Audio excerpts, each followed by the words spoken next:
မင်္ဂလာပါ focus by Chris ပါဒီချက်ပေါ့နော်ဒီပေတီးတင်ချာကိုရှေ့ဗီဒီယိုတွေမှာတော့ပေတီးတင်ချာလက်နဲ့တွက်တာကိုကောင်းတင်ပိုင်းပေါ့နော်1ကနေ99ထိဒီချက်ကောင်းတင်လုပ်ပြပေးသလိုအပေါင်းပု္ပ္ပစာအနှုတ်ပု္ပ္ပစာတွေလည်းရှေ့ဗီဒီယိုလေးမှာတွက်ပြပေးထားပါတယ်ဒီဗီဒီယိုမှာတော့ဒီချက်ပြန်ပြီးတော့ကောင်းတင်လေးကိုပြန်ပြီးပြောပြပေးမယ်ဘာဖြစ်လို့လဲရှေ့ဗီဒီယိုမှာဒီချက်ပေါ့နော်မြန်မာလိုပြောခဲ့တယ်ဒီချက်တို့ဒီကောင်းတင်တွေပေါင်းနိုင်နှုတ်တိုင်းလုပ်မယ်ဆိုလို့ရှိရင်အင်္ဂလိပ်ခေါ်ဝေါ်လေးနဲ့ခေါ်မှာဖြစ်တဲ့အတွက်ဒီချက်အင်္ဂလိပ်လိုပြန်ပြီးတော့ကောင်းတင်ရေတွက်တာလေးကိုပြန်ပြီးတော့သင်ကြားပေးပါမယ်နော်ဟုတ်ပြီဒီလိုမျိုးဆိုရင်ဒီချက်တို့ကအသင့်အနေထားပါဒါဆိုရင်0ပေါ့နော်ဒါဒီချက်ရဲ့ညာဘက်လက်เนาะဒီဘက်လက်ကဘယ်ဘက်လက်အဲ့တော့ညာဘက်လက်ကခုကနန်းဘယ်ဘက်လက်ကဆယ်ကနန်းအဲ့တော့ဒီချက်ညာဘက်လက်ကနေစပြီးတော့ရှိမယ်1 2 3 4 5 6 7 8 9 10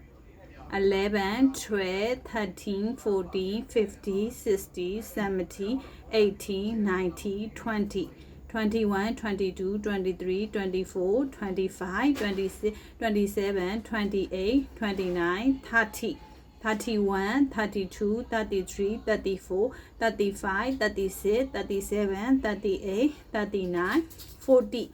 41, 42, 43, 44, 45, 46, 47, 48, 49, 50.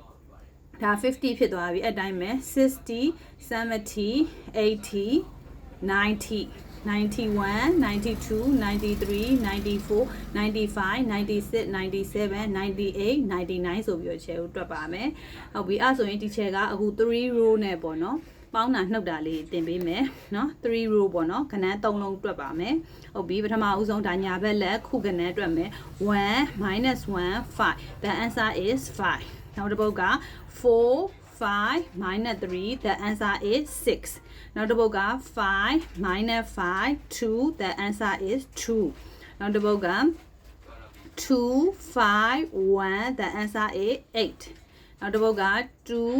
5 minus 2 the answer is 5ဆိုပြီးတော့ဒီချက်တို့တွက်မှာဖြစ်ပါတယ်